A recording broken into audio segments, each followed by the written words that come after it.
අතින් ගහනවා. කකුලෙන් ගහනවා. තැන්න රැක ගන්නවා. අන්න ඒ වගේ. අතින් පයින් ගහනවා. ඔයා හිතන්නේ මේ ශ්‍රේෂ්ඨ මාස්ටර් උබ්බේ ඔයා ගැන දැක්ක එහෙමයි කියලාද? අවුරුදු 500ක අනාවැකියක් සැබෑ වුණා.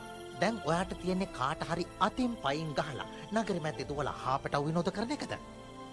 අවුනේ. උබ්බේ ඔයාගේ ශ්‍රේෂ්ඨත්වය දැක්කා. මමත් ඒකට එකඟුනේ නෑ.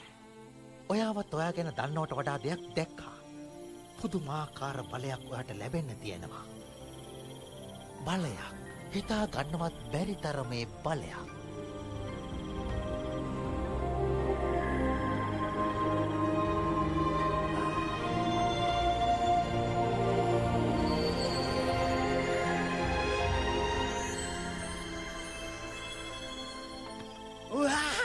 කොහොමද එහෙම කළේ? ඒ තමයි ආත්මය. මොන ආත්මයක්ද? ශක්තියක්. ලෝකෙ හැම සජීවී දෙයකටම අයිති ශක්තියක්. හරි මට කියන්න මම දෙකටම ඉගෙනුවොත් මට අර වගේ වැඩ කරන්න පුළුවන් වෙනවද? නෑ.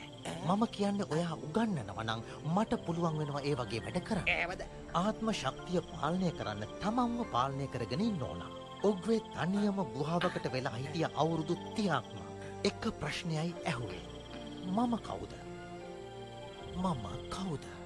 මම හිතන්නේ මට නම් විනාඩි 5ක් ඉන්න වෙන්නේ නෑ. මම දැන් අවුරුදු 30ක් ගුහාවක තනි වෙලා ඉන්න ඕනද?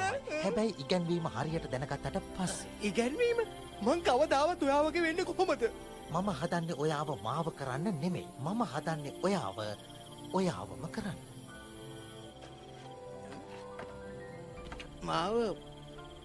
මාවම කරන්න හදන්නේ? මොකක්ද ඒක තේරුම? තව ටිකයි තියෙන්නේ ෂෙෆෝ. ඔයාටත් මාව තව ටිකක් කවුල් කරන්න නම් ඌක වෙන්න පුළුවන්.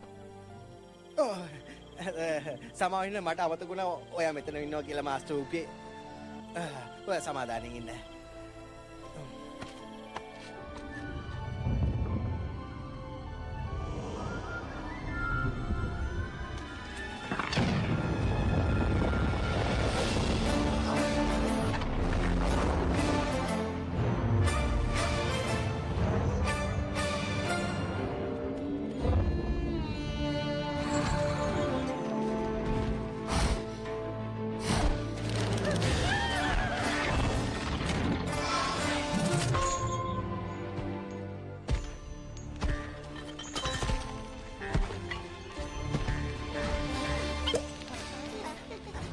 මොකද්ද මෙතන? මගේ සහෝදරයාගේ ගොවිපළ. මං ඔයාව බෑගුවතින් ඔයා මැරෙයිද? සාමාන්‍ය ලෝකය ඒක වුණත් උපේ මම ආපහු ආවා. කයි ආපහු ආවා. කයි ජනරල් කයි මුළු චීනයේම මහා යුධාධිපති. පලිංගු මාරයා වේදනාවේ පාලකයා නැත්තං හදැති පලිකනීමේ පාලකයා. අයියෝ නෑ. ආලා නැද්ද? නෑනේ. හොඳයි මං ඉස්සර වැඩ කළේ ඌගේ එක්ක. ඌගේ. යාගෙන නම් දන්නවා. යාගෙන කවුද බලන්නේ? හොඳයි ඔය ඇත්තේ. ඔක නවත්තන්න එක.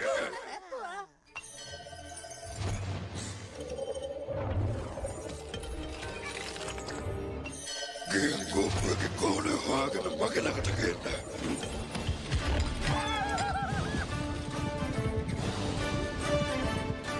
මම එයාලා විවරයක් කළාට පස්සේ ඌකුවේ ඔයාගේ නමවත් මතක තියෙන කිසිම කෙනෙක් ඉතුරු වෙන එකක් නෑ.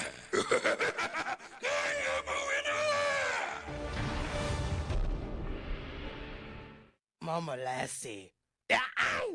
තමුන්ට පාඩමක් උගන්වන්න. පාඩ උගන්වන්න. අනේ මේ මකර ගුරුතුමා. එයා හරිම කඩවසන්නේ. ස්තුතියගේ කිරීම ගැන. අනේ මට මොකුත් කරන්න එපා. කොහොමද තාත්තා? මොකද ඉතින්? මම නිකන් ඇවිල්ලා යන්න කියලා ආවා.